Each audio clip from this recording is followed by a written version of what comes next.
네이버 일본 자회사 라인과 야후재팬이 합병을 조율 중이다. 합병이 성사되면 1억 명 규모의 글로벌 IT 공룡이 탄생하게 되는 것. 네이버와 야후재팬의 글로벌 빅딜은 우리 증시에 어떤 영향을 미칠까? 긴급 점검해본다.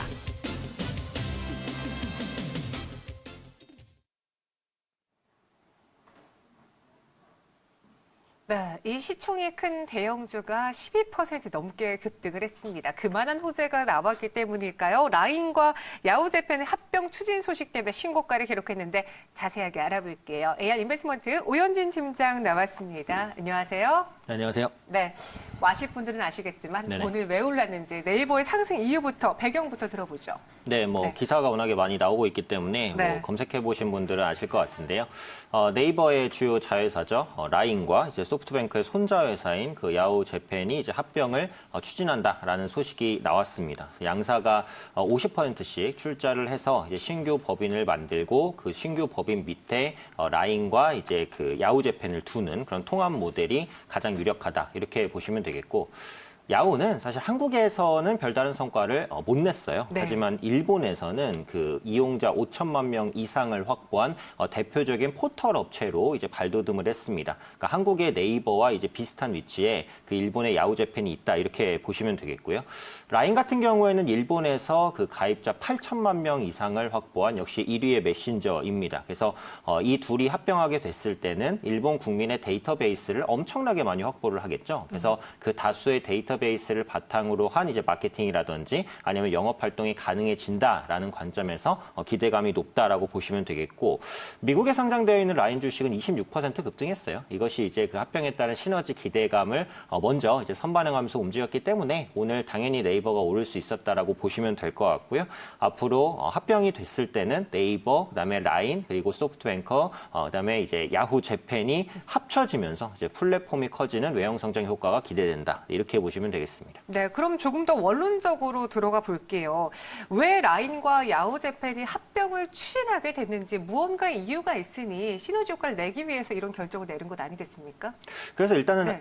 마지막에 말씀드린 외형 성장 효과, 네, 이게 가장 크다라고 보셔야 될 것 같아요. 네. 그러니까 야후재팬과 라인은 다 거대 기업이거든요. 맞습니다. 그래서 거대 기업과 거대 기업이 합쳐지게 되면은 경쟁 업체들이 거의 힘을 쓰지 못할 정도로 초대형 기업이 나오는 것이니까 그에 따른 외형 효과는 엄청나겠죠. 그래서 두 기업이 합병하게 됐을 때는 가지게 된 데이터베이스만 일본 국민의 1억 명 이상의 것을 갖게 될 것으로 보이는데, 일본 인구가 지금 1억 3천만 명 정도입니다. 그러니까 일본 국민의 한 70에서 75% 정도를 상대로 영업을 할 수 있다라는 부분이고요. 또 일본 내에서 이제 결제라든지 쇼핑 아니면 컨텐츠 부분에 부가 사업도 영위할 것으로 보여지죠. 그래서 PC와 모바일 연계 사업이 적극적으로 추진되면서 광고 효과도 클 거고요. 쇼핑을 한다고 해도 이제 쇼핑에 대한 노출도를 그 PC와 모바일에서 모두 다 띄울 수 있기 때문에 광고 효과도 극대화될 수 있다라고 보시면 되겠고요.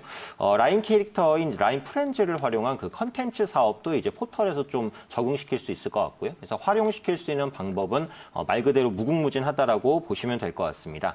다만 이게 아직까지는 이제 확정된 내용은 아니다. 이거를 인지를 해주셔야 될 것 같아요. 네이버에서 이제 공시를 했거든요. 그래서 그 합병 관련해서 확실하게 나오지는 않았다. 하지만 야후재팬 측과 시너지를 내기 위한 논의는 진행 중이다. 그리고 추후 뭔가 결과가 나오면 1개월 내에 공시를 하겠다라고 했으니까 아직은 확정은 아니다라는 부분은 일단 염두는 해주셔야 될 것 같습니다. 네, 아직 확정은 아니다. 그냥 가능성 추진 중에 있고 가능성이 열려 있다. 이러한 기대감으로 지금 오른 것일 텐데, 만약에 합병이 성사된다면 말씀하신 것처럼, 팀장님이 말씀하신 것처럼 정말 거대 기업과 거대 기업 만난 거거든요. 네네. 어떤 효과를 짐작해 볼 수 있을까요?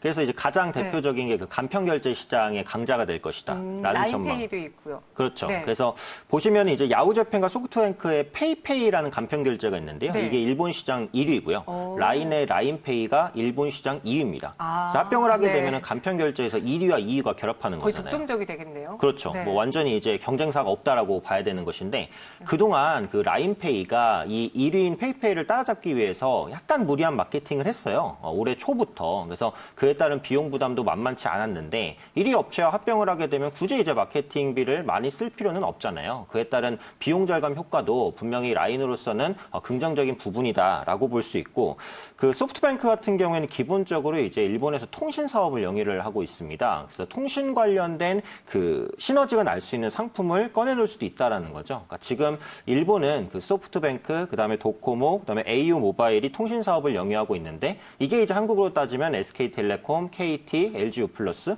뭐 이런 구도라고 보시면 될 것 같아요. 그래서 이번에 야후재팬과 라인이 결합하게 됐을 때는 소프트뱅크의 그 통신 서비스를 활용한 뭔가 부가 상품 출시 이런 부분들도 가능하기 때문에 이에 대한 기대감이 크다라고 보시면 될 것 같고요.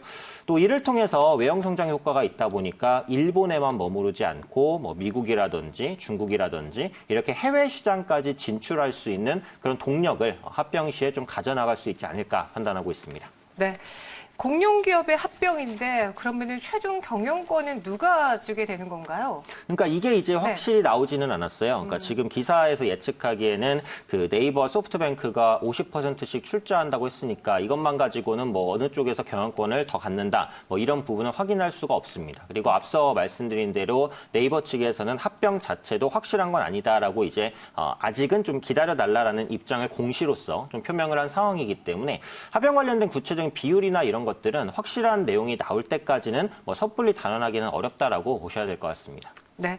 네이버와 소프트뱅크 합병이 일본 내에 또 어떤 영향을 줄지 사실 네이버 우리가 이제 국내에서는 카카오가 더 커졌다 뭐 이런 평가를 받고 있지만 네네. 라인의 그 성장성과 일본에서 또 동남아시아 아시아권에서 라인의 그 잠재력은 어마무시한 상황이거든요. 네네. 과연 이 영향은 어떻게 커질 수 있을까요? 일단 글로벌적으로도 꽤 영향이 있을 수 있다고 보여져요. 그러니까 네. 라인은 세계적으로도 거의 가입자 6억 명 정도를 확보하고 있는 사실 국내에선 잘 안 쓰잖아요. 그렇죠. 네. 그러니까 한국과는 완전히 대비가 되죠. 네. 카카오톡이 밀리니까. 네. 그래서 그런 부분인데 일본 내에서도 당연히 큰 영향이 있을 것으로 봅니다. 앞서 말씀드렸듯이 소프트뱅크는 일단 통신 사업을 좀 영위를 하고 있단 말이에요. 그래서 소프트뱅크의 손자 회사인 야후재팬과 라인이 결합하게 됐을 때는 일본 다른 통신 업체, 도코모라든지 au 모바일 이런 업체들을 뭔가 이제 앞설 수 있는 그런 경쟁력을 가질 수 있으니까 다른 일본의 통신 업체는 좀 악재가 될 수 있는 요인이다라고 보시면 될 것 같고요.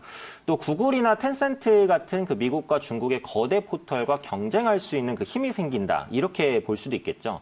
지금 구글 같은 경우에는 한국이나 뭐 일본 그리고 다른 나라에서도 점유율을 진짜 빠르게 확보를 하고 있어요. 그러니까 자회사인 유튜브의 성장이 워낙 강력하다 보니까 구글에 대한 그 검색 플랫폼에 대한 영향력도 커지는데 이번에 이제 야후재팬과 라인이 결합하게 되면 이런 구글에 맞설 수 있는 또 힘이 생길 수도 있는 거니까 뭐 이 측면에서 바라볼 수도 있고요.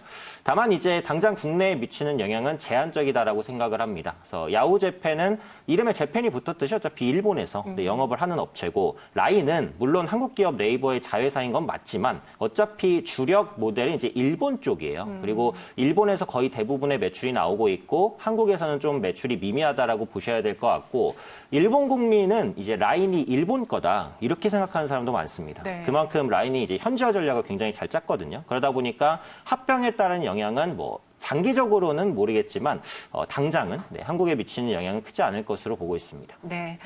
그러면은 네이버의 앞으로의 행보도 한번 짚어볼게요. 이러한 이슈가 터졌고 실적도 잘 나왔습니다. 현재 주가는 10% 넘게 오르고 있어요. 앞으로 또 지켜봐야 할 모멘텀, 호재거리 무엇이 있을까요? 네, 일단은 플랫폼 업체이기 때문에 기본적으로 광고 수익이 좀 네. 중요하다라고 보셔야 될 것 같아요. 지금 11월 그 광고 경기 전망 지수를 보면 99.2 정도가 나와서 기준치금 100에는 안 됩니다. 그래서 아직은 그 광고가 이렇게 막 크게 살아난다 이런 개념은 아닌데 그래도 내년 같은 경우에는 기준치까지는 좀 올라가지 않을까 싶어요. 그래서 기업들도 광고비 집행을 내년에는 조금 더 올리겠다라고 하고 있으니까 기본적으로 네이버의 영업 환경은 뭐 괜찮다 이렇게 볼 수 있을 것 같고요. 최근에 네이버가 이제 역점을 두고 있는 게 그 네이버 파이낸셜 부분입니다. 분사를 얼마 전에 했어요. 그래서 금융 부분, 결제 부분, 핀테크 부분 이런 부분에 조금 더 역점을 두겠다라고 했기 때문에 이 네이버 파이낸셜 부분에서의 성과가 난다면 이건 역시도 네이버의 기업 가치를 조금 더 끌어올려 줄 수 있는 부분이 될 수 있으니까 이 부분도 함께 참고해 보시면 좋을 것 같습니다. 네, 그럼 마지막으로 정말 가장 중요한 질문 드릴게요. 네이버가 역대 최고가가 19만 5천 원이고요. 오늘은 17만 7천 원의 52주 신고가를 기록을 했습니다.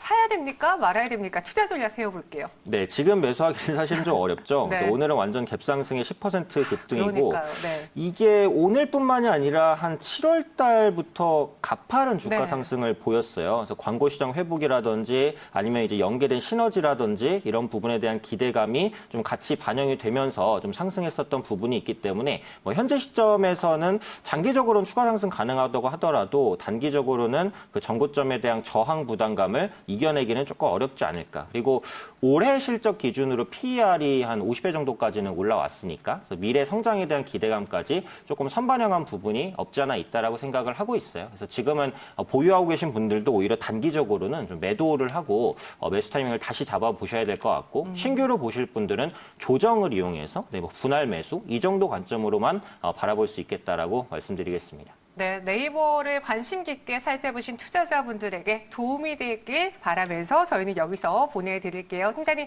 오늘 자세한 설명 고맙습니다.